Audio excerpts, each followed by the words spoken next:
and I would like to welcome everyone to the second virtual evening with Morehouse School of Medicine. I live in sunny Florida in the Tampa Bay area, home of the world champion Tampa Bay Bucks. Today, our temperature was 76. That was our high today. I was in the second class of Morehouse School of Medicine. I finished in 1981. I got my MD degree from the University of Alabama in Birmingham in 1984. I completed my residency at UAB in anesthesiology, and I practiced as an anesthesiologist from 1988 to 2012. And at that time, I opened up a private practice named Ageless and Evergreen. And in this practice, it's a weight loss practice, hormone replacement, aesthetics, including Botox and fillers, PRP for facial rejuvenation. That was probably one of the best moves I've made leaving anesthesia and doing this.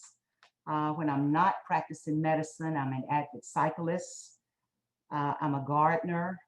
Green finger's not that good, but I'm still a gardener. And I was a USA and world ranked masters track athlete in the throwing implements, discus, javelin, shot put, and hammer. But I had a third rotator cuff surgery in December, so I have officially retired from being a master's level thrower. One other thing that I did for 12 years, and well, I was the first African-American female to be the NCAA Final Four announcer, and I did that for 12 years, and I retired from that also. And again, welcome.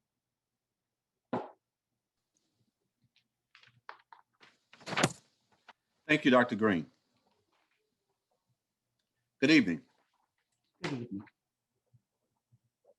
I'm Dr. Benny Harris. I am the Senior Vice President for Institution Advancement at Morehouse School of Medicine. And I'm so pleased to be here and so pleased to be in Dr. Green's home virtually. We're so thankful that she's hosting this second evening with MSM. And we're very proud of her as our alum of the institution. She represents us exceptionally well. And on behalf of Dr. Montgomery Rice and the Morehouse School of Medicine family, I want to welcome each of you this evening to an evening with MSM.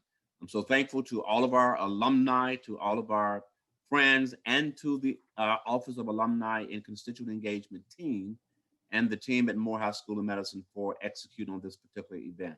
Dr. Sullivan, I must pause and say I'm so grateful and so thankful for you being an exceptionally important part of the Morehouse School of Medicine family ever since its founding. And I hope that what you see today and the things that we do at the institution are making you very proud for the institution for which you founded and so led so eloquently, as well as brought us to this point today.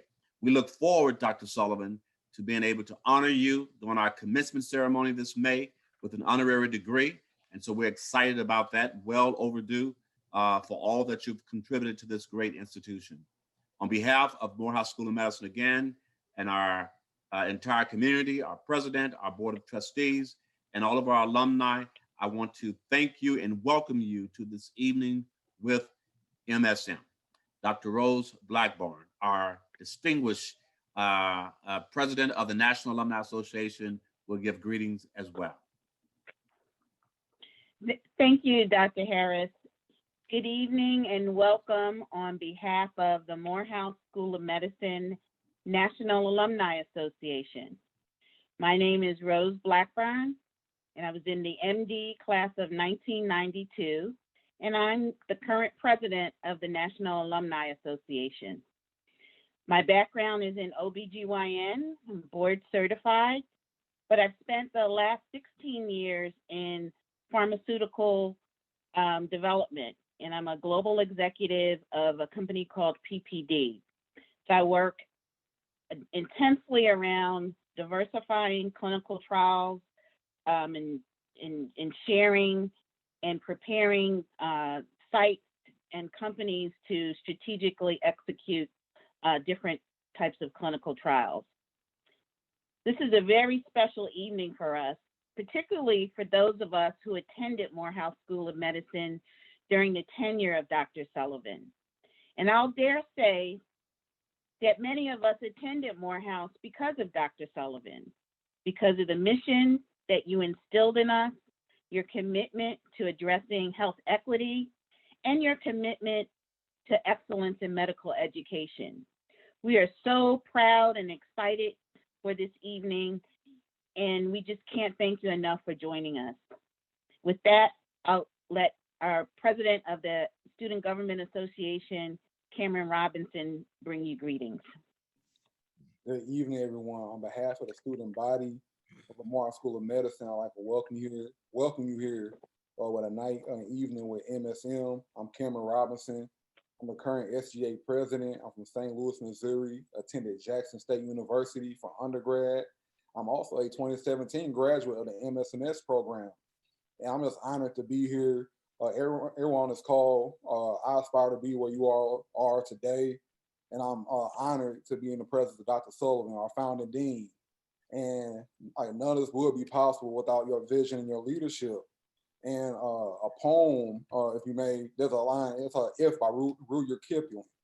And he says, if you could walk with crowds and not lose your virtue, or walk with kings nor lose the common touch. And I think that personifies Dr. Sullivan. Even though I wasn't here for his tenure, a lot of faculty and staff that was there are currently here. And they say just glowing things about you. Even though you were president and dean, that they all felt included and important, and that they all had an impact on student lives. And that continues now after your tenure.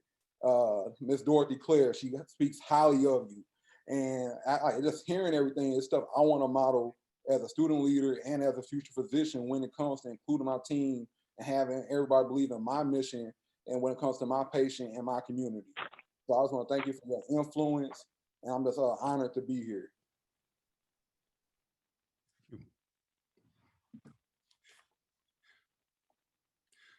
Well, thank you very much for those remarks. And let me thank each one of you, as well as extend my greetings to all of the alumni of the Morehouse School of Medicine. I am very proud of each one of you. Let's see, I guess, hopefully you can hear me. Yes. Yes. I'm proud of each one of you. And from my perspective, the most important measure of an institution is what do its alumni do?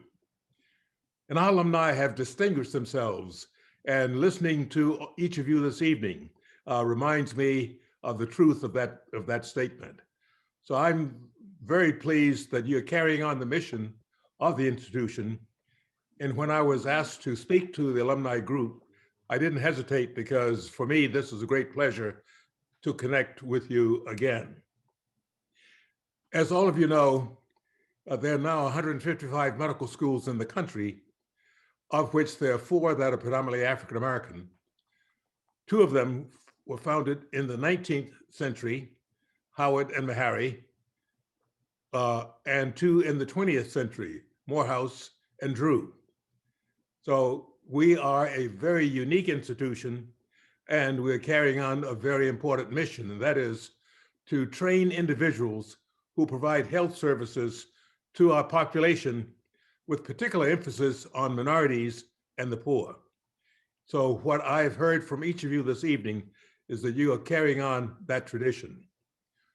Well, since I spent 4 years as U.S. Secretary of Health and Human Services, I was asked if I would talk a little bit about the political environment in Washington, how it is today and how it compares with the time that I was there. And I'm certainly pleased to do that. And I thought I would really begin with the perspective starting in the middle of the 20th century, the time that I entered Morehouse College, because this would give further perspective on the political environment today and what it means compared to what existed before. Well, in the middle of the 20th century, we were coming off at the end of World War II. The United States as a country was in a very optimistic mood. We'd won the war, we'd come out of the Depression, we had created a number of programs to address the effects of the war. They included such things as the Marshall Plan to rebuild Europe. Our former adversaries became partners with us. And today, the bustling Europe is there because of the Marshall Plan that was created, headed up by General George Marshall. We had the GI Bill that provided educational benefits and housing benefits and others for the veterans who returned home from the war. So that gave them an effort to reestablish themselves as civilians. President Eisenhower in 1953 established the interstate highway system. That provided for much smoother, faster, more efficient travel around the country from city to city and state to state. That added tremendous efficiency to our gross national product. And so the economies prospered as a result of that. Also in the middle of the 50s, we began as a nation to expand medical education. There were two studies that were published that showed that we needed to do this in order to avoid a future shortage of physicians. One was called the Coggeshall Report, named after Dean Lowell Coggeshall at Yale, who chaired the committee. The other was the Bain Report, B-A-N-E, in the late 50s. Because of these two reports, the federal government initiated a number of programs that resulted in tremendous expansion of medical education. Because in 1950, there were 80 medical schools in the country, and we were graduating as a nation some 8,000 physicians every year, approximately 100 students, 100 graduates per institution. Because of the federal government's initiative, we increased the number of medical schools by 47, so that by 1981, we had 127 medical schools, and we had doubled the number of graduates. We were graduating more than 16,000 physicians every year. Also in the mid to late 50s, we had the beginning of the civil rights movement. It so happened I graduated from Morehouse College in 1954, the year of Brown versus Board of Education decision, and went off to Boston University to medical school. I was the first Morehouse College graduate to attend Boston University, and of a class of 76 students, I was the one Black in my class. That was not unusual in those years, because around the country, there might be one or two or no Black students. And certainly in the 1/3 of the medical schools in the South at that time, there were no Black students, with one exception. That exception, interestingly enough, was the University of Arkansas. Because I'm sure some of you might be surprised to learn that the University of Arkansas School of Medicine admitted its first Black student in 1948, some 6 years before Brown versus Board of Education. That student was Edith Irby, later Edith Irby Jones, who became an internist practicing in Houston, Texas. She died only a few years ago, I think 3 or 4 years ago there. And she became president of the National Medical Association during her professional career. One of my classmates graduating from Morehouse College with me was Henry Foster, who was the 3rd Black student to attend the University of Arkansas School of Medicine. He became dean of Meharry Medical College for a number of years. So that expansion of medical education started in the mid-50s, led by the federal government, and with funds coming from the federal government to develop these new schools. And as a side comment, I would tell you that Morehouse School of Medicine, when we began in 1975, benefited from those federal initiatives that helped the development of the Morehouse School of Medicine. But other social factors that were underway were the Voting Rights Bill in the late 60s, the other bills to open up housing, fair housing legislation.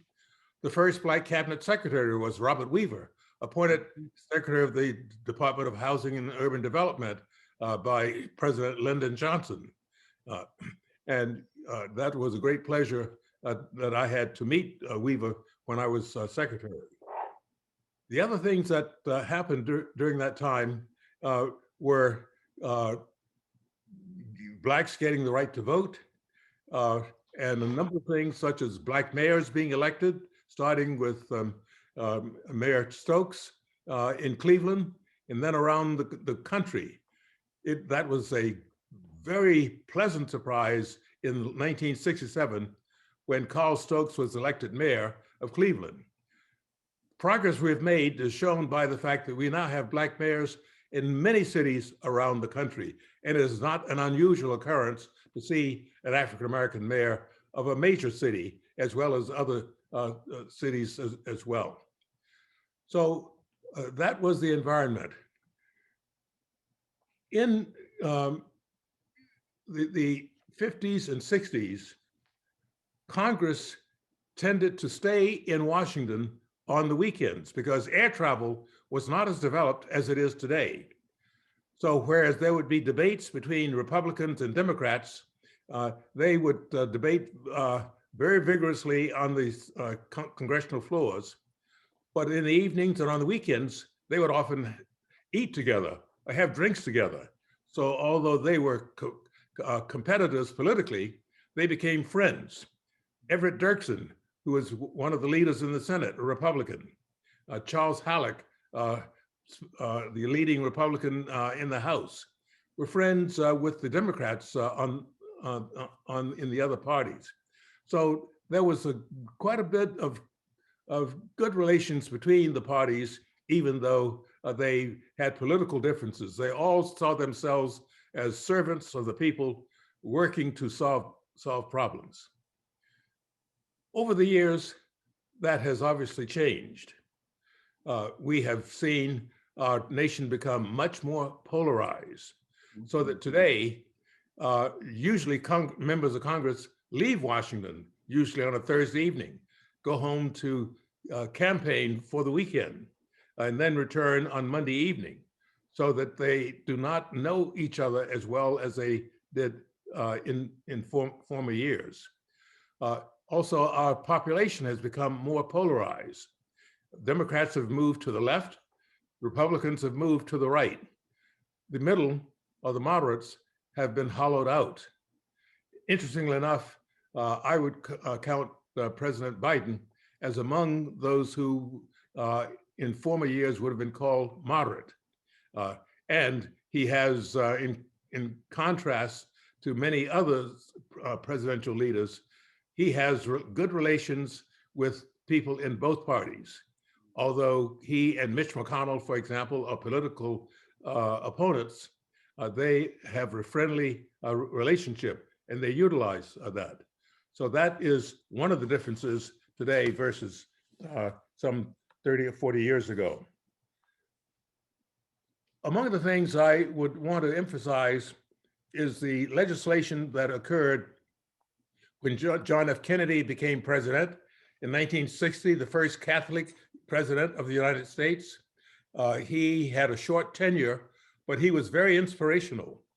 He encouraged the population to really look upon themselves as servants of the people and of the country. And I'm sure you all are familiar with his famous phrase from his inaugural address saying, "Ask not what your country can do for you, but rather what you can do for your country." He established the Peace Corps to serve overseas in developing countries, to help them with their economies, with their health systems, with their government systems, and in other ways. And they served as ambassadors for the United States, as well as ambassadors for the democratic process, because we had then many dictatorial regimes around the world. And we found that the United States was looked to by many nations as an ideal place. And of course, that continues today because so many people elsewhere want to migrate to the United States because of the opportunities that they have here, as well as the repressive conditions that they have with dictatorial governments in their own countries. So that is an important value that we have from our democratic system. When President Nixon entered the office, he created the War on Cancer in 1970. Dr. LaSalle Lafall, African-American surgeon, former chairman of surgery at Howard, served as the chairman of the President's Cancer Advisory Panel for the War on Cancer. Dr. Harold Freeman, another surgeon, African-American from New York, also served on the President's Cancer Panel. So those were some of the things that were going on at that time. In the late 60s, as part of Lyndon Johnson's Great Society, we had the development of the Medicare and Medicaid. Medicare to provide health care for the elderly, those over 65, Medicaid for low-income individuals. Those programs changed the incidence of poverty in the elderly population dramatically, because with Medicare, seniors knew that they would not be bankrupted if they had a major medical problem. Medicaid was for the poor, and because it is a program for poor people, as opposed to Medicare, where everyone over 65 qualifies, where everyone has a stake in Medicare, because Medicaid is a program for the poor, it unfortunately has a stigma. And so politically, there's always a fight for what is going to happen with Medicaid. Will sufficient funds be given? And even here in our state of Georgia, we find that the Affordable Care Act enacted under President Obama, there are some 12 states that have not instituted that option for expansion of Medicaid, of the Affordable Care Act to the Medicaid population. As a result of that, 500,000 Georgians do not qualify for that program, which would be a great benefit to them. And from my perspective, in addition, because the federal government pays a major portion of that, it economically represents a loss to Georgia. And so that is one of the political consequences of bad decisions, in my view. And it's my hope that one day we will have Medicaid expansion here in the state of Georgia, because my tax dollars that I pay that go into the Medicaid program support Medicaid expansion in other states, but does not support Medicaid expansion in my state, does not help poor people on Medicaid in Georgia as it helps poor people on Medicaid in other states. Well, when I went to Washington, this was an unplanned event for me. Those of you who are familiar with the story know that this happened really because of various circumstances. When we were getting ready to dedicate the first building we constructed for the Morehouse School of Medicine, which is now the Hugh Gloucester building, that building was scheduled to be completed in December of 1981. We had, when I started in 1975, Governor Carter was elected president in 76, and he had been a supporter of the Morehouse School of Medicine's development when he was governor. So when he became a president, I went to visit with him in Washington, and going with me was Dr. Benjamin Mays, former president of Morehouse College, who had a great relationship with President Carter, and Daddy King, Martin Luther King Sr. The two of them went with me because I was making a request to President Carter, and that was this. As many of you know, Howard University is unique in that it is one of two institutions that receives an annual federal appropriation and has received it for more than 100 years. The other institution is Gallaudet College for the Deaf in Washington.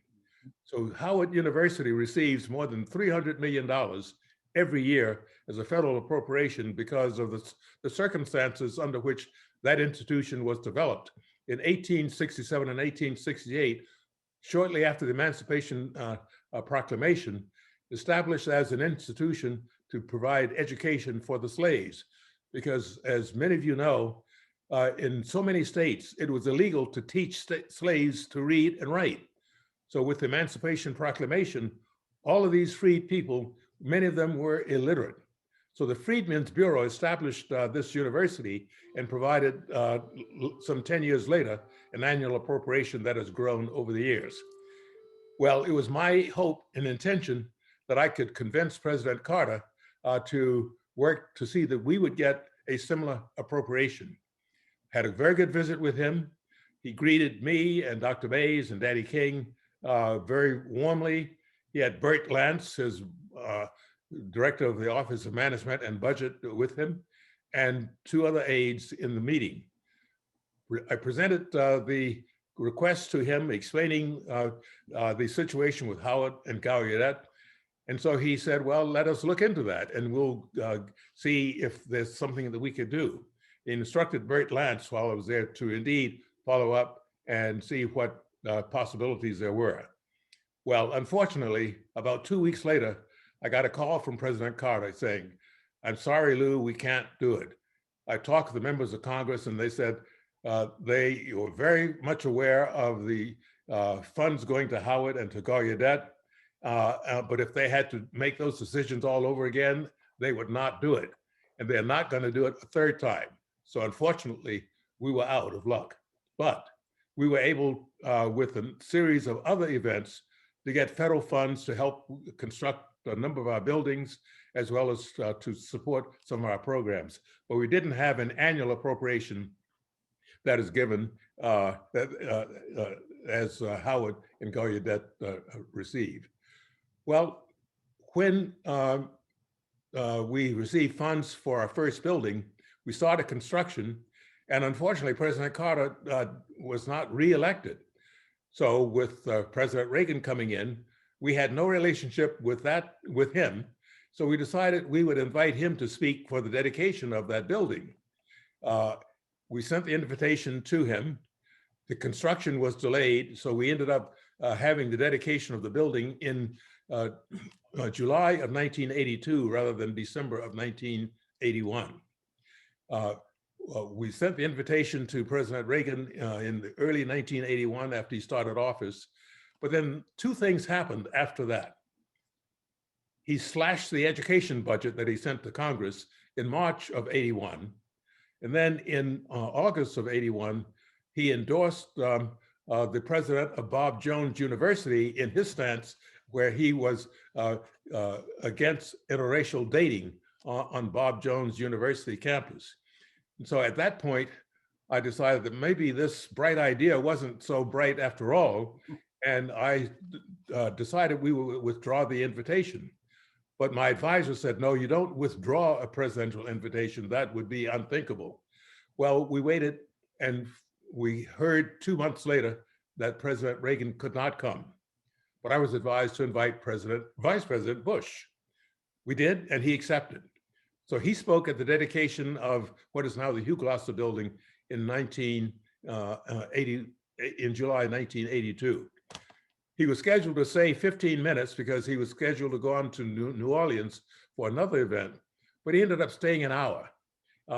We had a reception in the building, and we had political figures such as Andy Young, John Lewis, Ed McIntyre, mayor of Augusta, and many others there. And everyone was getting their picture taken with this vice president.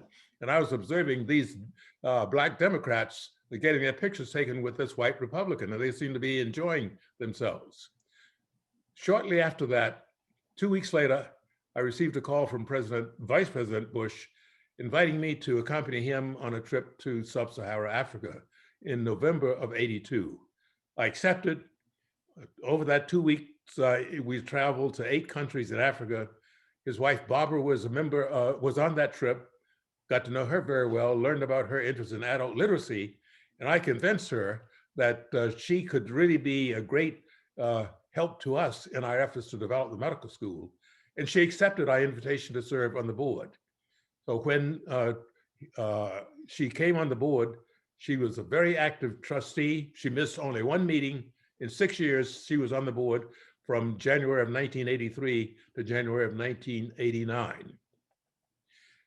When Bush was running for president in 1988, I'd gotten to know him quite well because Ginger and I would frequently be invited to Washington to events at the vice president's home.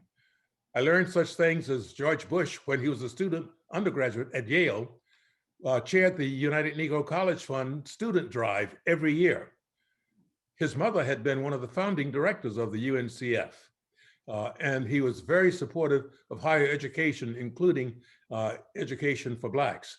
He, for example, had spoken at the inauguration of Ben Payton as president of Tuskegee a few months before he spoke at Morehouse, et cetera. So when he was running in 1988, I supported him because I had gotten to know him very well, liked him, respected him, and he actually won the election.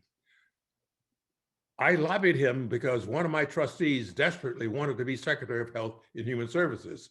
And I thought our trustee would be a great secretary. He was a lawyer and a physician.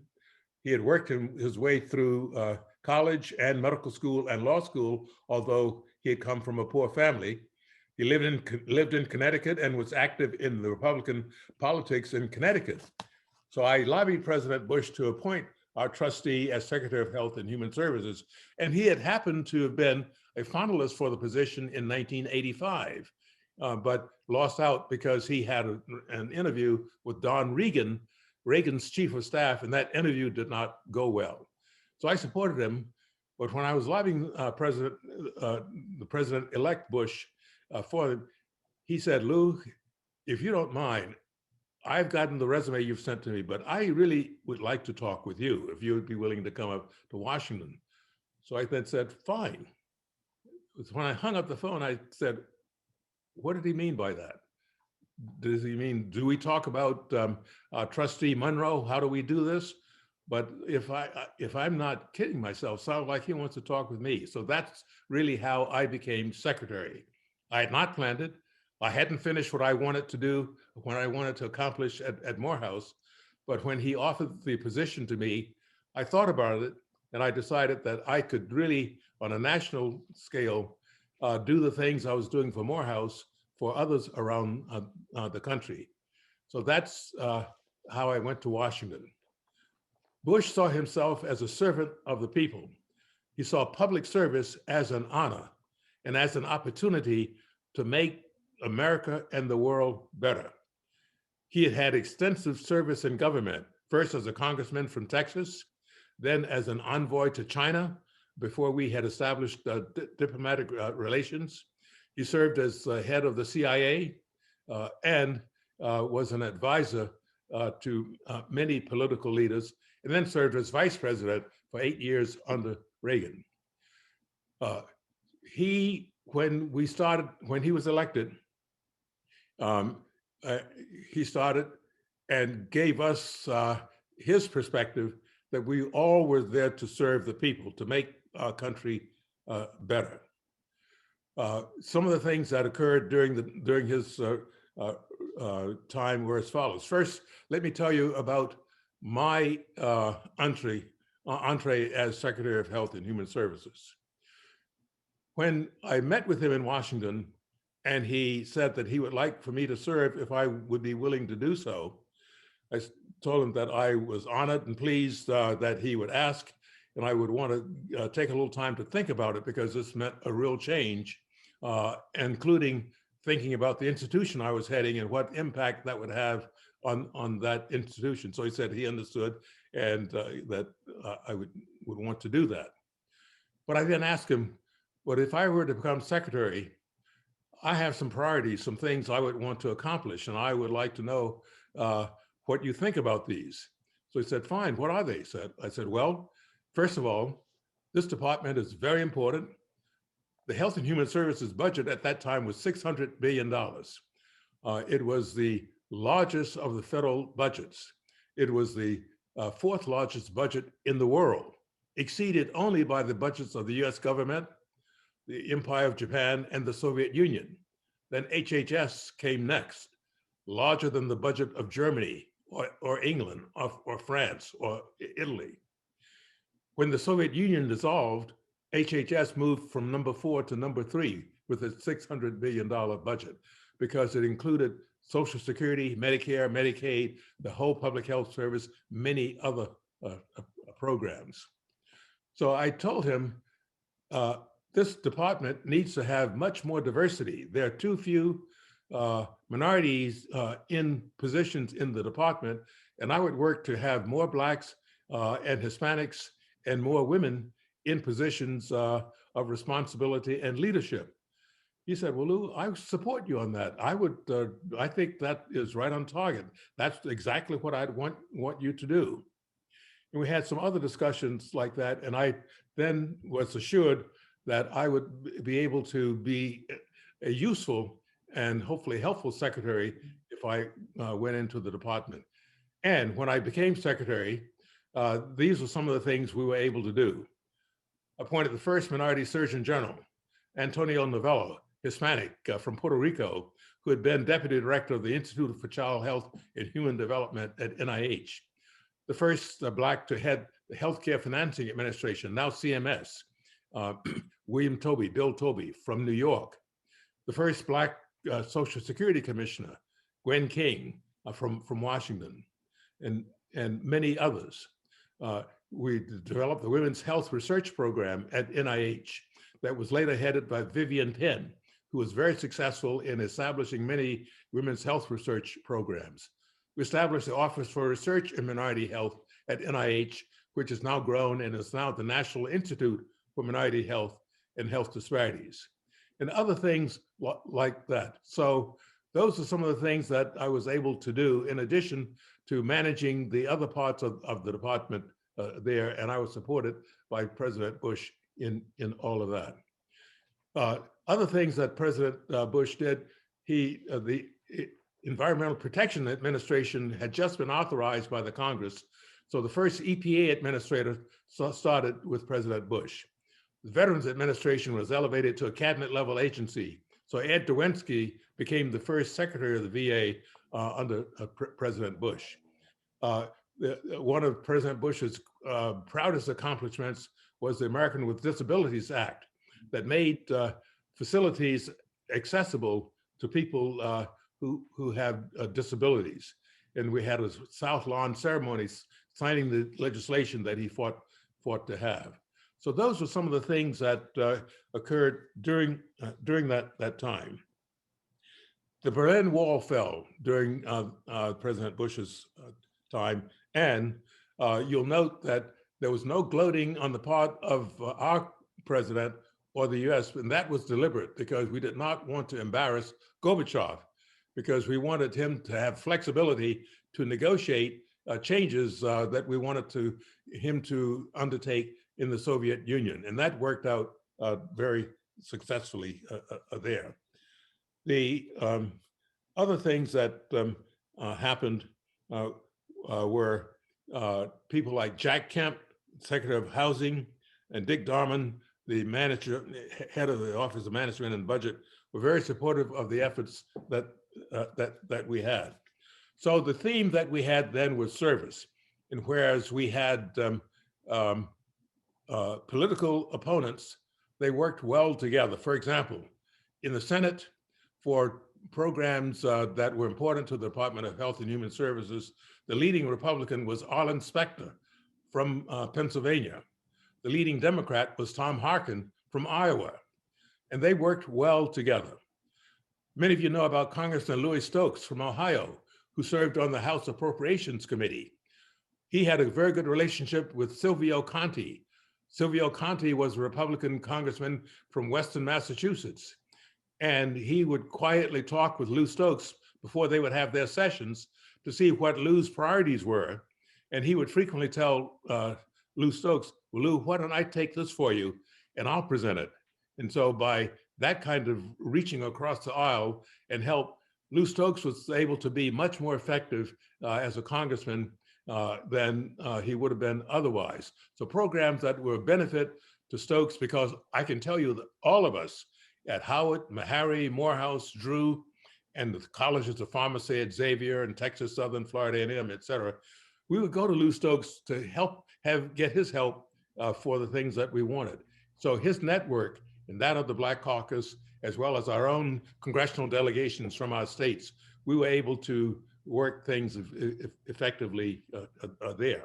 So there was that kind of relationship in the early 90s there in Washington, whereas everyone considered the other person an honorable person, and even though you had political differences, you tended to work together. Well, Bush lost the election, as you know. We had President Clinton who won. And then in '94, Newt Gingrich became Speaker of the House when the Republicans took over leadership there. And Gingrich became very radicalized. He had his contract with America.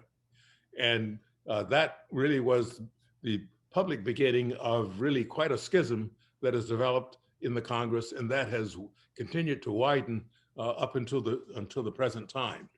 So that Bill Clinton, as you know, was impeached with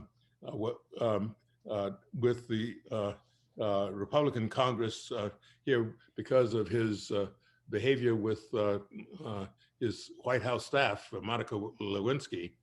But there were many other things that happened. Because of the environment that has developed over the years, as I mentioned, Congress has much less in terms of personal relations than they had some decades ago, aided by the fact that members of Congress are back in the districts on the weekend rather than in Washington, getting to know each other better.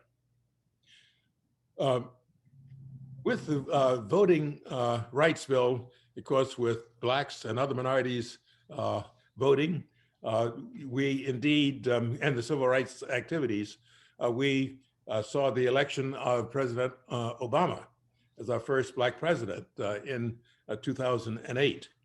Many people thought that was the beginning of the post-civil rights era with that. But we now know that was a mischaracterization there, because we have continued with the polarization.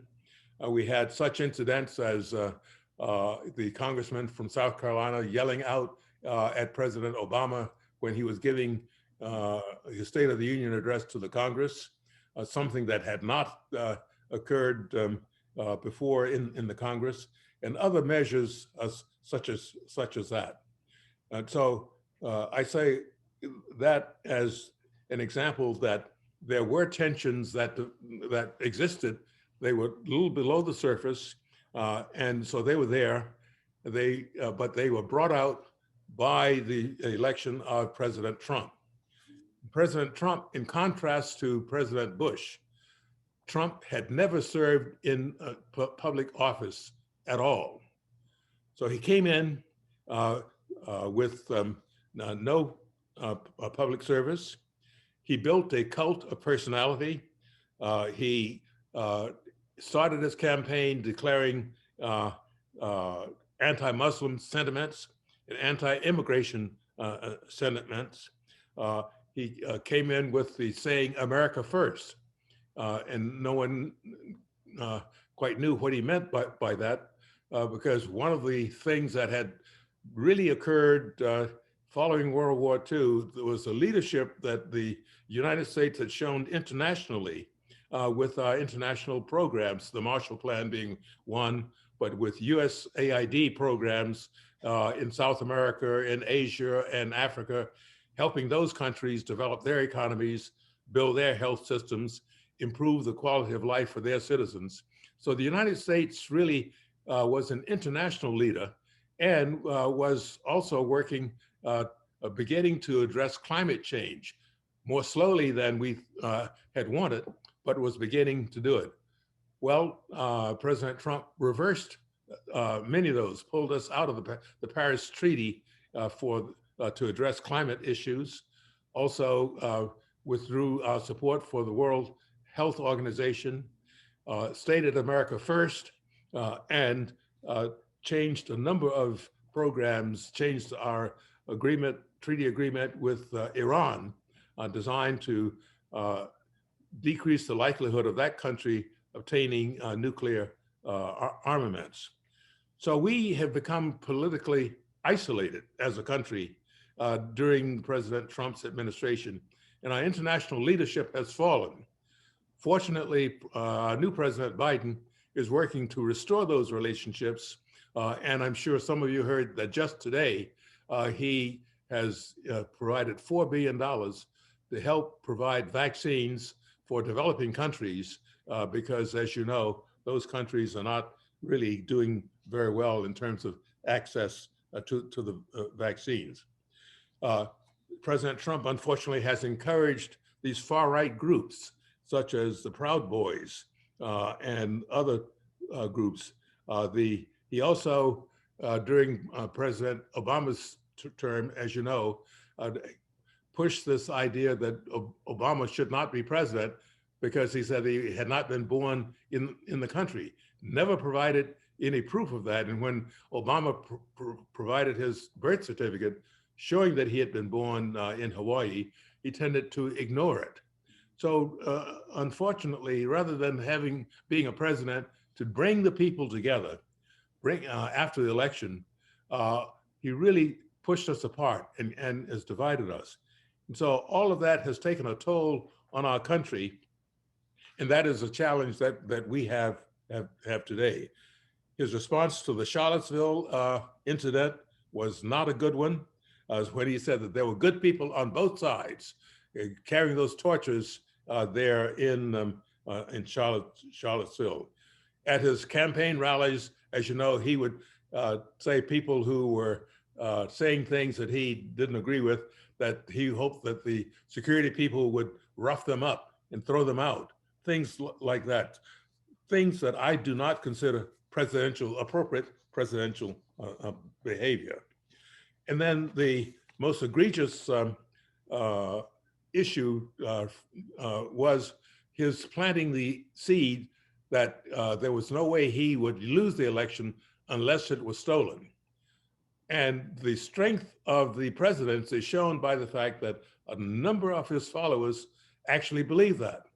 And that's a problem that we have as a country, that many people truly believe that. And it led to this invasion of the Capitol by these thousands of people who said that they were there as a result of the invitation from President Trump, because they felt that this election had been stolen and had not been fair. So whereas we have President Biden, who has taken office now, there's still that lingering suspicion or belief among significant number of Americans that the election did not go right. Fortunately, there are a number of Republicans who abided by the rules and the laws and were not corrupted by the entreaties from President Trump and held fast to the elections, not only here in Georgia with our Secretary of State, but also in Pennsylvania, Michigan, and Wisconsin, and Arizona, states where Trump worked very hard with Attorney Giuliani to try and have the results of those votes really reversed. The authoritarian characteristics in Mr. Trump's personality really are anathema to a democratic process. So let me close with these comments for you as alumni. And that is this: a democratic government is a very delicate government, and it has to be treated with respect and commitment. And you are among the leaders in our society. And we want you to show that leadership to help in the healing of our country, bringing us back together. We felt that we had made tremendous progress with the civil rights activities of the 60s and the 70s, and we did make progress. Not enough. We need to make a lot more. But we've been hurt by the actions of our former president, Trump, and the suspicions and the mistrust and the division that he has left in his wake. And it is really up to each one of us to do everything we can to repair that, because the value of this country for so many of us has been the commitment to its ideals that we have not really lived up to as a country with perfection, but we've been moving towards the achievement of those ideals. And it's up to each one of us who are in the positions that we are in. We're fortunate that we have had the opportunity to become health professionals, to utilize our services to help people, but we also have to exercise our leadership skills in our communities more broadly, to help our fellow man, to reach across the aisle and to have differences, but to work through those differences and to do it in a civilized and a positive way. If we do that, we will heal. We will recover from the hurt that resulted from the 4 years that we had as President Trump. We still will have problems from it because we still have many people who really believe what he said.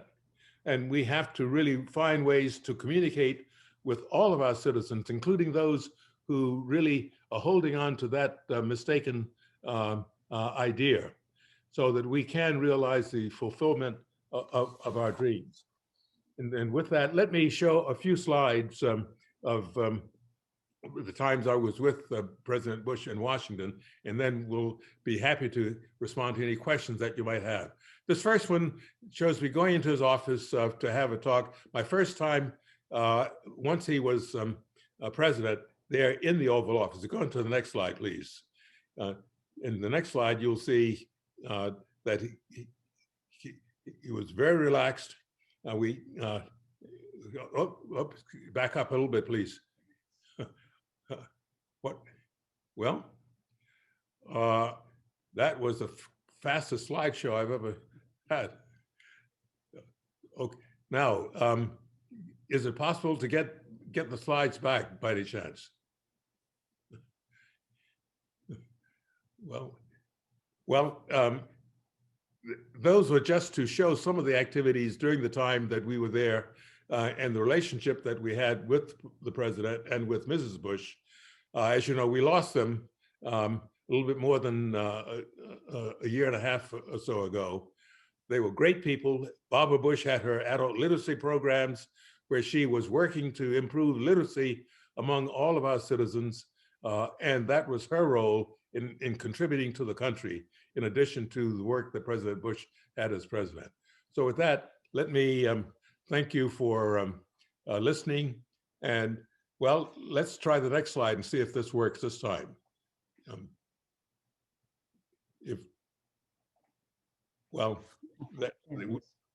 All right. Well, we're relaxing there. The next slide, please.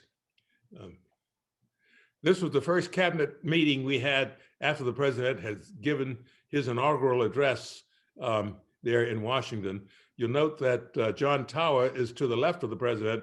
He had been nominated, but not confirmed. He was not confirmed. And Dick Cheney became Secretary of Defense after that. And you'll see that there's Jim Baker next to the president, then Manuel Lujan, Secretary of the Interior, and then me at my position there, then Larry Cavazos, Secretary of Education at the very end. Then in the background, we have Marlon Fitzwater, who is press secretary. Next slide, please. These are my senior managers. We had a retreat out at NIH, and I'm afraid that you won't be able to see this because the slide isn't large enough. But if you look up at the top of the stairs, you'll see two gentlemen in white sweaters. So if you locate them, one is in the middle of the group and one is to the right. Well, there's a head between those two white sweaters. That is Ronnie Lancaster. So those of you who could see him, as you know, I was fortunate to recruit Ronnie to join me at the end of my tenure when I returned to Morehouse. Ronnie served as our vice president for governmental relations, and he really was very effective in helping us get federal dollars for the medical school, particularly the National Center for Primary Care building that bears my name. We received 2 federal grants totaling $17 million. That was primarily the work of Ronnie Lancaster and many other programs, the endowment program that we've benefited from NIH, the Centers of Excellence program, the Research Centers for Minority Institutions program, as well as the establishment of the National Institute for Minority Health. So Ronnie really played a great role in that. And the rest of these were my senior people in the department. Next slide, please. This is a picture of me with Robert Weaver, who is to my left, who was the first Black cabinet secretary appointed in 1967 by President Lyndon Johnson. And on the other side is Attorney Bill Coleman. Bill Coleman was the second Black cabinet secretary in the country's history. He served as Secretary of Transportation appointed by Gerald Ford. I was the sixth Black cabinet secretary to serve in the country. There now have been, I think, more than 25 Black cabinet secretaries in subsequent administrations. The next slide, please. This is a day for health and fitness on the south lawn of the White House. And you'll notice President Bush and Mrs. Bush, and then Arnold Schwarzenegger between us. He was head of the Council on Fitness and Sports for the president there. The next slide, please. I took President Bush over to DC General Hospital to see the Border Babies program. These babies have been born to mothers who were drug addicted individuals. And this program was there to take care of these babies, to wean them of the addiction that many of them also had. So President Bush thoroughly enjoyed that. And that was one of my efforts to really emphasize for him the importance of health programs. The next slide, please. This I put in because I wanted you to see my wife, Ginger. You'll see right in the middle of the picture, the woman in the sunglasses is Rosa Parks. This was a reception at the White House honoring her that my wife arranged. And you'll see to Rosa Parks' left is Coretta Scott King, then my wife, Ginger, next to her. Going on the other side to Rosa Parks is the actress. What is the actress' name? I'm blanking out for a moment, but Cecily. Oh yes, Cecily Tyson with the big afro there, and also you see Reverend Joseph Lowry in the picture as well. Next slide, please. This was the White House tour that Ginger had arranged, and then this final picture shows Barbara Bush visiting the medical school with Peter McLeish, head of the Neuroscience Center, because we did get funds to establish the Neuroscience Center there. And this was after Bush's tenure. This is, I believe, 1998 that Barbara was visiting. And we established the George and Barbara Bush Chair of Neuroscience that Peter McLeish holds. So we were very pleased to have Barbara as a member of our board for a number of years. So I think that those are the slides. And with that, let me say again, I am pleased to have this chance to talk with you, and I'll be happy to respond to any questions or comments that any of you might have.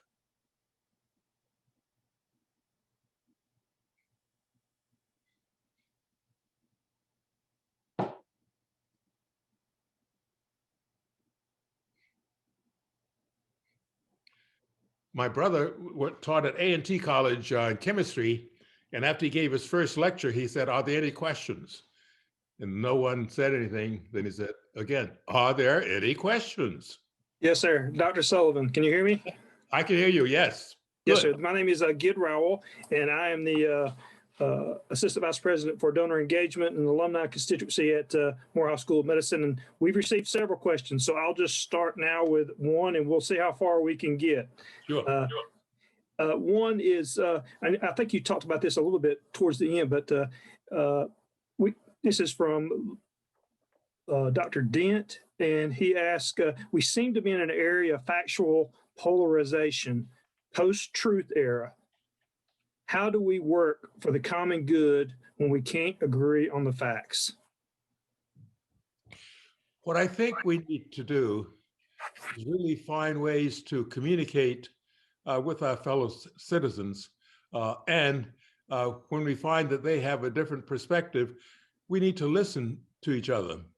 And certainly when they are saying things that are not correct, I think we have to find ways that are non-confrontational to tell them that you have a different perspective on that. And we have to work and build, because you don't develop trust necessarily with one meeting, but it's a series of meetings. And that's really what I was alluding to when I said that we really have a responsibility to try and reach out to our fellow citizens. We won't always be successful, and certainly won't be successful the first time.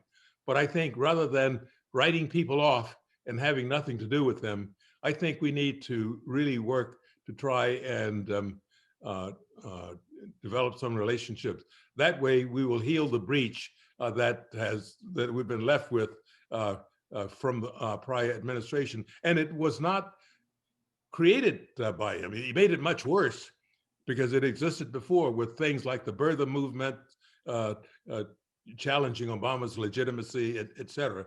So we need to really do everything we can to heal, because if we are able to do that, the greatness that is inherent in our form of government and in the initiative of our people, we will realize that we certainly moved quite a bit between 1950 and the year 2000, or maybe 1990, but we certainly need to pick up that momentum again. So hopefully we'll find ways to do it. I think each of us has to figure out what might be the best way to do that and how we would do it. Okay. Thanks, sir. Another question.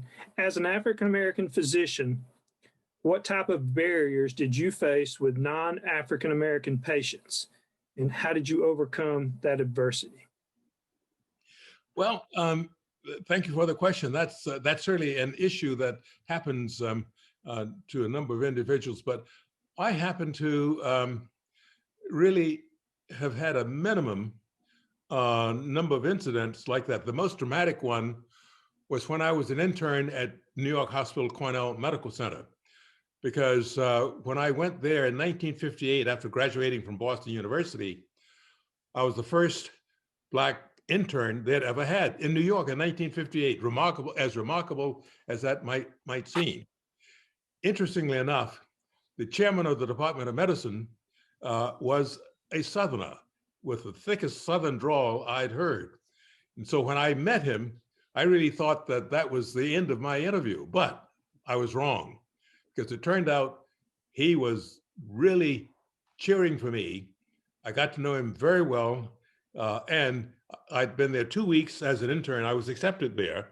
That was a surprise because I had applied, but I had prepared myself to be turned down because they had never had a Black intern there. But when I started, things went well, but I had been there about 2 weeks when the head nurse came up to me on the ward when I was very busy, said, "Well, Dr. Lucky," his name was E. Hugh Lucky, said, "Dr. Lucky would like to see you in his office when you get a chance." So I said, "Oh my goodness, what is this all about?" I thought I was doing well. I said, go find out where indeed there's been something that I didn't do right, et cetera. So I went in, and Hugh Lucky said, "Sit down." He said, "How are you doing?" I said, "Fine." "Learning anything?" I said, "Oh yes, learning a lot." "Anybody giving any problems?" "Oh no, no problems." And he saw I was on edge because I was waiting for the hammer to drop. He said, "Now, Lou, you know as well as I that you are our first Black intern." And I came up from Tennessee. He had been at Vanderbilt before coming to Cornell. And many people here in New York think that all Southerners think alike, but they don't. And I want you to know, I intend for you to have the best experience you can possibly have, learn a lot, and have this as a positive time for you. And if anybody gives you any problems, don't stop with the head nurse or the chief resident. Here's my telephone number. If I'm not in the hospital, call me and make sure that I know about it. 2 years I was there, I had one incident on a Sunday afternoon on the private service. I've been running, taking care of one patient after another, and we didn't really like the private service because these was really not our patients. These were the private physicians' patients, but we were really working up the patients, filling out the admissions data, et cetera. So when I walked into this patient's room to work him up, he looked at me and said, "You get out of here, don't you touch me." So I had admitted 5 patients that day, and I was already stressed out, and I was annoyed. So I said, "Well, that's fine by me." So I walked out and I called Dr. Lucky. I said, "Dr. Lucky, Dr. Faulkner has admitted a patient who doesn't want me to examine him." So I told him, he said, "Well, let me speak to the nurse." The bottom line is 20 minutes later, that patient was being wheeled out of the hospital. And that was very dramatic because his physician was a high admitter to the hospital. He was what we call a rainmaker because he admitted so many patients. But Hugh Lucky was willing to tell Dr. Faulkner, we're not going to take your patients if indeed they are not willing to be examined by our interns, et cetera. Interestingly enough, that was 1959. 1975, I'd come back to Morehouse from Boston University to start the medical school. I received a dean's grant from the Josiah Macy Foundation. Well, it turned out Hugh Lucky was on the board of directors of the Macy Foundation. And so he never told me this, but I always felt that Hugh Lucky, as a friend, because I got to know him very well, we became good friends, was really very supportive of what we were trying to do in getting the Morehouse School of Medicine started. So my number of incidents like that were fortunately very few. Usually it was kind of the other way around, which while in one sense was fine, also it was a little insulting. That is, many people I would overhear say, oh, my doctor is that black doctor, Dr. Sullivan. He's a good doctor. You ought to get Dr. Sullivan. And while that was pleasing in one sense, I was a little insulted because it was saying that, oh, gee, I'm surprised he is so good, et cetera. But anyway, I really had a number of good experiences at the various places that I served on the faculty at Boston University, in the New Jersey College of Medicine, after my training at Harvard. Okay. Another question. This is from Michelle Staples Horn. Thank you, Dr. Sullivan, for your wonderful historical perspective and your service to our institution. Reaching back to your formative years, who was most influential in your early life? Well, there I'd have to say my parents. I was born here in Atlanta at Grady Hospital, the depths of the Depression, 1933. And my father worked for the Atlanta Life Insurance Company as a salesman. But I was the younger of two boys, and he was going broke because nobody was buying life insurance. So we moved to Southwest Georgia, where he established a funeral home. 41 miles south of Blakely, where we lived, was Dr. Joseph Griffin, the one Black physician in Southwest Georgia. I admired Dr. Griffin. He was so bright. He was so important. He was so admired by the community, respected. So by age 5, I said, I want to be a doctor. I want to be like Dr. Griffin. And my parents said, well, that's good. You would be a good doctor. So Dr. Griffin was my first role model. And my parents supported my first stated ambition by saying that that was something that was reasonable that I could do, and they encouraged me. So that is really how it got started. But along the way, I had many other role models as well. At Morehouse College, Dr. Mays, who all of the students were influenced by him. I had mentioned Hugh Lucky. In medical school, my anatomy professor, Dr. Elizabeth Moyer, was really a very strong supporter as well. Also at New York Hospital, we had other physicians who were very supportive. So I had a series of people along the way who supported me. And that's one of the reasons that I do everything I can to support others, because I didn't get to be what I was by myself. I had a lot of help, a lot of support, a lot of encouragement along the way. And you never know when you might say something or do something that in its own way has a profound impact on a young person. So I encourage all of you to do everything you can to be a role model and to mentor young people, because we certainly need to have more diversity in the health professions. Okay, another question from Dr. Willis. And it is, Dr. Sullivan, you have challenged us to lead our communities back together. To follow in your footsteps of leadership, can you give us one or two pearls of knowledge on how to effectively lead? Well, first of all, I think the thing is to get to know the people in your community and have them get to know you. You find that they admire you because of the things that you're doing and what you have achieved. But if you don't reach out, they might feel that that you're not welcoming of them. So if you engage them and get to know them, find out what their thoughts are, what their plans are, and find ways to encourage them and to give them advice. One of my questions that I often get from young people is, what should I do if I want to become Secretary of Health and Human Services? And my answer to them is this: whatever you're doing, work to be the best in that class. So you may or you may not get the opportunity to be Secretary of Human Services. But if you work to be the best at what you're doing, you will find that you get tremendous fulfillment from that, and that you're serving other people very well. But when you're doing things very well, you will be noticed, and there will be opportunities that will open up that you had not anticipated.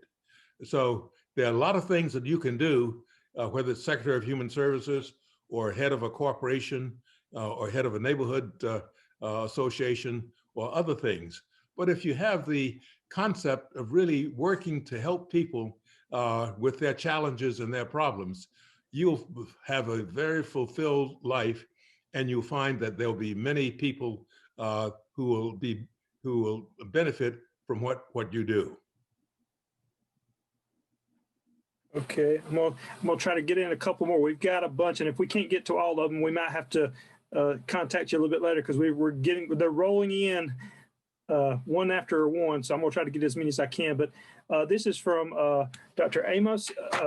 How are you, like Colin Powell, able to negotiate being a Republican cabinet member in an environment where African Americans have most often associated with Democrats? Well, that's true. But interestingly enough, my father was a Republican. And in my father's generation, there were many Black Republicans because they identified with the party of Lincoln, who freed the slaves. I had one political argument with my father, and that was in 1960, when I told him that I was going to vote for John Kennedy for president. And he really disagreed with me. He finally said, okay, well, you do what you want. But, there are certain values that Republicans hold to that I think are very positive. That is really thrift, to really conserve and make funds work effectively. There are a number of negative things that are true, but there's some negative things that Democrats have also. The point is, you have guiding principles, but they're not things that bind you irrevocably to some particular position. I found that I was able to accomplish quite a bit in a Republican administration that benefited the African American community. And I shared with you my experience in talking with President Bush about that. And rather than discouraging me, he encouraged me and said he supported them. So there are some positives with Republicans. And so off to the extremes, certainly I don't agree. And I have voted for Democrats in a number of instances because I'm an independent citizen. I'm an American first, and I'm an African American next, and then I'm a Republican after that. So I'm not bound by any party's ideology. I want to accomplish things for my people and for my family and for myself, and I intend to do whatever is necessary to accomplish that. So that's it. And I think the same for Colin Powell as well. As you know, he's been quite outspoken when he has disagreed with a number of positions taken by the Republican Party. Okay, a couple more questions. This one is from Dr. Riley, and he's asked, Lou, one of the funniest stories you shared with me was your creative tension with Dr. Cyril Moore. Can you share one of those or share some of those? Oh, yes. Well, thanks. Well, yes, Wayne is speaking. Well, when we got started with our early faculty, we had very dedicated faculty, but they were unique because a number of them were free spirits. And the freest of those spirits was Cyril Moore. Because Cyril came to Morehouse, he walked into my office one day saying that he was from the Bronx, from Albert Einstein. He heard that we were developing a medical school. This was actually in the fall of 1975. I'd started July of 75. So he wanted to know what this was all about. Well, make a long story short, he was interested. and we hired him. And Cyril turned out to be very dedicated, a great teacher. He got the Best Teacher Award a number of times from the students. But Cyril also hated administrators. His idea was that administrators were corrupt, and the higher they were, the more corrupt they were. So being the president, I was the most corrupt thing at Morehouse. And I knew that he talked about me to the students, but that was okay with me because Cyril was doing his job. He was teaching. He was committed to the students and committed to the institution. And so, you know, if I had such a thin skin that I could not really stand Cyril saying things like that, then I didn't belong in the position. So Cyril often said that. So we were in a meeting, the first meetings in the trailers were around a conference table, and we were talking, and I'd forgotten what the issue was, but I said, well, look, we're all in this together. Cyril said, like hell, you're an administrator, I'm the faculty. We're not in the same tub, we're in different tubs. So that was Cyril, but that was okay, because another free spirit was Beverly Allen. As many of you know, we just lost Beverly Allen about 6 weeks ago. She died, and unfortunately had COVID infection. Beverly Allen was a great librarian. She helped us plan the library, and we were operating on the campus of Morehouse College in those first years. So we found space to put the library over in the basement of Brawley Hall, about 100 yards away from my office. And so we spent money to renovate the space. We had to have the right amount of foot candles of light at the desktop. We had to have certain square feet of space per student. We had a special study room for 24-hour studying. We had to have a break room for the library staff. Had to have air handlers that exchange the air so many times. So Beverly put me through all of these things. And so we completed this. And one day around 10 o'clock in the morning, I got a call from Beverly saying, Mr. Dean, if you could come over this afternoon around 4 o'clock, I really have something I want to show you. So I said, well, fine, Beverly, I happen to be free right now. Why don't I come over now? No, you wait, come over at 4 o'clock. I said, well, okay. Well, Beverly had her own quirks. So I had no idea why she wanted me to come at 4 o'clock, but I went over at 4 and went in the library, and we had done a lot of work. It looked very nice. So I said, well, Beverly, what do you think of your library? We had spent thousands of dollars. She said, it's very nice, but we have one problem. I said, well, what problem? And just as I said that, all of a sudden, all of this music, loud noise occurred in the library. It happened, we were next to the band practice room, and the music went up through the plastic lower ceilings, bounced it off the concrete, and then into the library. And she looked at me and said, Mr. Dean, you have placed us next to the band practice room. Now, how can our students study in such a thing? Well, fortunately, I was able to call Hugh Gloucester, the president of the college, and Hugh was able to move the band elsewhere because it would have been terrible had we had to move the library after spending all. But I respected Beverly, and I liked her because she had high standards. And I had studied in libraries, I'd worked in the libraries as a medical student, but I had no idea about what one should have to have a functioning library, ordering all of the books and journals for a new library. So those were some of the free spirits that we had in those early years. So as president and dean of the institution, I had to have the ability to tolerate those quirky personalities and work with them and mold them into a group. And it worked out very well because I think people like Beverly Allen and Cyril Moore and many of the others, Tom Norris, Joseph Gales, all of them contributed a lot because the institution came about not from one person, but from a team. And all of the members of the team made that come together. And so what we enjoy today is the foundation that all of the team members built when we started the School of Medicine back in 1975. Okay, here's a question. If founding Morehouse School of Medicine was your greatest achievement, what would be your second? I'd say second would be having been Secretary of Health and Human Services. Secretary of Health and Human Services was a much larger job. There's no question about that. But for personal satisfaction, my perspective is this. This is an institution that I hope is around 200 years from now, 300 years from now, addressing the needs of the population at the time. And the fact that I had in its creation gives me a great sense of satisfaction. And what the graduates have done, I'm very proud of. All of our graduates in practice, in teaching, and research, and public policy. I think we're making a tremendous contribution.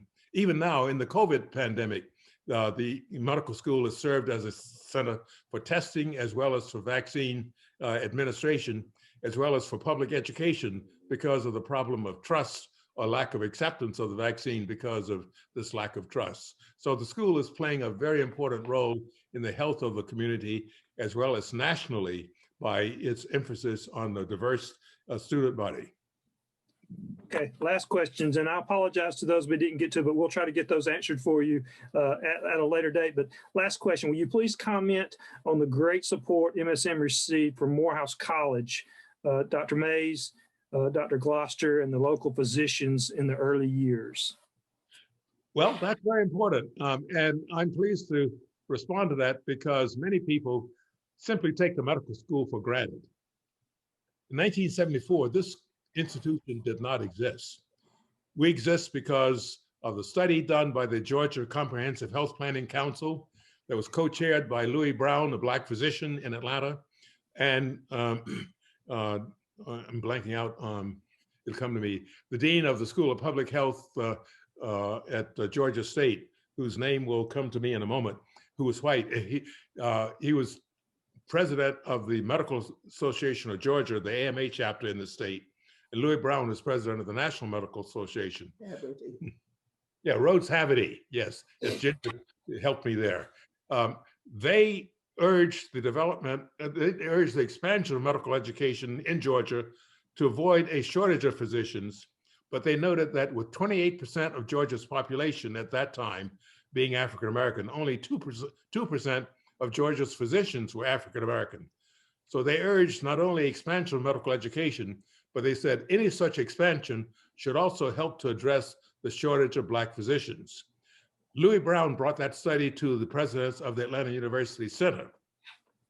The articles of affiliation of the schools really assign graduate and professional education to Atlanta University. But the president of Atlanta University wanted nothing to do with the medical school. He thought medical schools were trouble. They're expensive. The faculty have big egos. The facilities are quite expensive to operate, et cetera. So Atlanta University turned it down, but Hugh Gloucester spoke at the trustee meeting of Atlanta University when they voted not to proceed and said that Morehouse College had an interest. Would there be any objection on the part of Atlanta University if Morehouse College looked at this? There was no objection. My own interpretation is they felt that nothing was going to come of this. Well, Hugh Gloucester put a team together headed up by Joseph Gales, who was professor of chemistry and the pre-medical advisor, Tom Norris, who was chairman of the Department of Biology, and Alice Green, who was the director of development of the college, to really work to come up with the plan. And so they did that. They formed, among other things, a group of alumni who were in academic medicine and various institutions around the country to advise the college on this idea. I was a member of that advisory committee. Dave Satcher, another Morehouse College alumnus, was on the advisory committee. Hank Foster, one of my classmates who became dean at Meharry, was on the advisory committee. At the end of a year, we advised the school that we thought that while this was a significant undertaking, we felt that the college had the academic strength, the administrative leadership, the fundraising capacity, and the reputation for excellence that would draw faculty and students, as well as funding to the school to make it possible. So it was with that report that the school proceeded, and then I was recruited to serve as dean. Hugh Gloucester took a tremendous risk to his reputation as president of Morehouse College because some of the Morehouse College trustees were not in favor of this. They were afraid that this could turn out badly, could drain the financial resources from the college and undermine the college with what the college had done so well over the years. Well, fortunately, that did not happen, but that was one of the factors that contributed to the plan that we developed along with Hugh Gloucester for the medical school to become independent from Morehouse College once we reached a critical stage that we could operate independently. And that was to assure, among other things, that we would be independent with our own budget, our own resources, and not drain the college. But the college trustees approved our request that we be allowed to retain the name Morehouse when we became independent. That was because we had, at that time, 1981, we had no alumni. We were a new institution with really no national reputation. The college had a very strong reputation nationally, had a very strong alumni association. We wanted to have their support. So that's why we were the Morehouse School of Medicine. And we also were guided by the principles of Morehouse College of commitment to excellence, to honesty, to integrity, and to service. We wanted to have those as part of our culture for the medical school as well. So it's for all of those reasons that we are the Morehouse School of Medicine rather than, say, the Atlanta School of Medicine or some other name for the medical school. But Hugh Gloucester deserves a lot of credit for his willingness to undertake what many people thought was an impossible task that really, I think, has turned out very well. And I'm very proud of what the school has achieved. Dr. Sullivan, this is Agnes Green again. And it's an honor and a pleasure for me to give a few tidbits about you. We all know about you being the Dean and President of Morehouse School of Medicine. We know about your tenure during Bush 1 term. You've had 70, soon to be 71 honorary degrees. You're on many corporate boards, you're an author. There's the Sullivan Alliance. You have many Greek alphabets associated with you. AOA, Phi Beta Kappa, and one of the Divine Nines, Alpha Phi Alpha. But with this being Black History Month, I think this is the perfect time for us to honor our own Dr. Lou Sullivan. Dr. Sullivan, the title of this thing I'm going to talk about is Because He Said Yes. As a small child, Dr. Sullivan always wanted to be a doctor. But as we know, education for Black kids was marginalized in segregated rural Georgia. But his mother being a teacher, his father being a funeral home operator, they appreciated the value of a good education. So they sent their two little sons, Lou and Walter, to Atlanta to live with family friends to get a better education. He graduated from Washington High School, magna cum laude from Morehouse College, and his MD degree from Boston University. Now, back in the 70s, Dr. Sullivan was a rising star in Boston, a young, smart, well-respected African-American professional. He was a professor and chief of hematology at Boston University. Then Morehouse College called about forming a medical school, which would have been the first minority medical school formed in the 20th century. But of course, there were naysayers in Dr. Sullivan's ears. Don't do it, Lou. Startups usually fail. You have an even brighter future with us. Stay here. But Dr. Sullivan ignored all the naysayers and he came to Atlanta. Now, if you are an alumni, an administrator, teacher, professor, researcher, housekeeper, security office, or part of anything at MSM, we are all here because he said yes. Dr. Sullivan said yes to the challenge of starting a medical school. A solid foundation is what he gave to MSM. But standing behind every great man is an even greater woman, and that's his wife, attorney Ginger Sullivan. For us in the first two classes, Dr. Sullivan was our rock, our role model, and our hero. I think about the words that Lady Gaga will always say. There can be 100 people in the room, 99 people don't believe in you, but all it takes is one person to believe in you, and that can change your world. Well, Dr. Sullivan was that one person for so many of us. He believed in us. He cared about us. He encouraged us to strive and work hard. He knew our names. He knew where we were from. Many of us he personally interviewed.